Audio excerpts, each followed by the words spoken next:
All right, we are in the Hampton Roadshow kitchen with Kendra Jordan, a contestant from TLC's Next Great Baker. She's sharing her tasty baked goods at MacArthur Center this weekend. You decided to be here and delight us with some special goodies here. We're going to talk about how you got started into baking, but really quick, your kiosk is going to be at MacArthur Center until when? You're extending it? I'm actually extending it through the rest of the month of April. So I'll be there just on the weekends, though. Okay, and you said you're going to leave some with us, right? Yes, ma'am. Okay, we're going to get started, talk all about it, and introduce Kendra a little bit more when we get back. Thanks for being here. Thanks.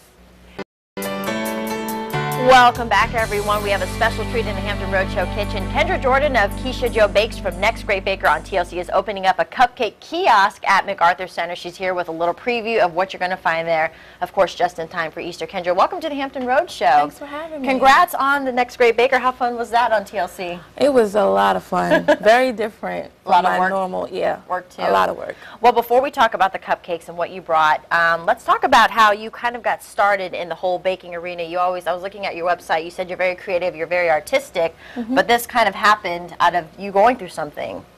Yes, I had just recently had a bad breakup, and I went online looking for ways to deal with it in a positive way. And I found this website that just said, you know, take up a hobby and something you're interested in.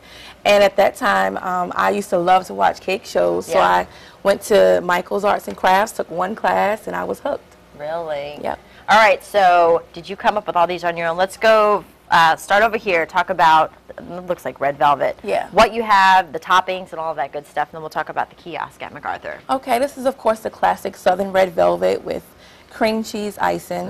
It's always a favorite. Always a traditional, bet your bottom dollar it's good. The next arrangement I have are the Gabby cakes. And basically it's a line I came up with for portion control. Not exactly a small cake and not exactly a cupcake. Ears perked up. Portion control. Yeah, it's basically for that person that just wants something just for them. Okay. And you know, I have them in a variety of flavors, but it's something that I feel like a lot of people would really really kind of own into because it's something that's going to help them keep from overeating, I guess you could say. The next one is my chocolate nut sundae. I try to make up things that it's familiar to me. My mother loves chocolate nut sundae, so I made basically a cupcake rendition of an actual chocolate nut sundae, which of course has the vanilla chocolate twist.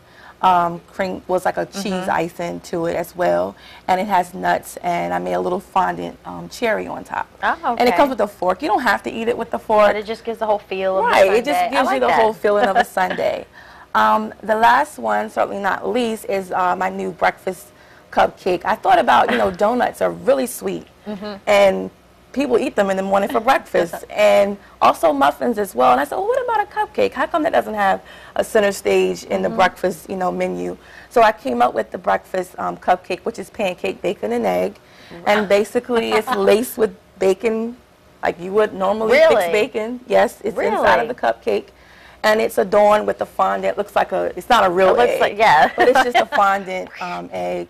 And it has maple syrup inside. Wow. It's really good. It's really, really good. Okay, well, let's talk about your kiosk. That's going to be at MacArthur Center. Are you excited for that? Yes, very excited. I had my first run last weekend, and it was overwhelming. It was really good, though. It was a great overwhelming. Basically, it was an opportunity for people to kind of sample, and then when they sampled, they were hooked. They were like, oh my God, this is so good. So people are walking around the mall, you know, with the cupcakes, and then people will see and say, well, where are these cupcakes? So it was a great, great opportunity. And you're going to be there through the end of April, Yeah, it was traditionally just for 2 weekends, but now they've extended it for the rest of April. And you do more than just cupcakes, we should add. Your website, I was looking, you do some awesome, like the fashion cakes if you're having a party and you want to have the Louis Vuitton purse or the shoes. Yes. You also do like novelty cakes, and you can, custom design for your customers? Yes, yes. I just, I did one of the sofa cake I did for VCU's interior design class. Peter Frazier was teaching it, and I bought in the cake. And he had no idea about it. He thought it was a model. Oh, there it is right there. He said, someone bought in a model of a sofa. And I said, no, it's a cake. And he said, oh, my God. Is that a sunglass? That's the couch. Okay, little snowman. Yeah. My first cake they're showing now, that was the first cake I ever did. when I first started taking classes. But I've done the sushi cupcakes. How fun is that? I did Valentine's cupcakes with the leopard frost. So. How was the experience on The Next Great Baker? I mean, being with all the other bakers out there. It was intimidating. I'm not going to lie, because when I went on the show, I'd only been doing cakes for 6 months. Really? So I was kind of like, "Are you sure?" You know, but it was a great experience, great opportunity. Buddy was a really great person. And we just basically become this big family. So we are always at each other's call. Yeah. And we still go out and do cake competitions together. Really? Okay. Yeah. Well, your cupcakes and your cakes speak for themselves. Of course, want to mention Keisha Jo Bake's signature cake kiosk is going to be at MacArthur Center through the end of April. You can also go to her website, KeishaJoBakes.com. And, of course, you can find all of her novelty cakes and signature cakes. And if you want one for yourself, give you a call. Yeah. Thank you so much for coming on the Hampton Road Show. For having me. A star here. And you said you're going to leave some. So yes, we'll be I'm interested in see how this little pancake one tastes. Yeah, it tastes all right. Thanks, Keisha. Kendra. Appreciate it. It's okay.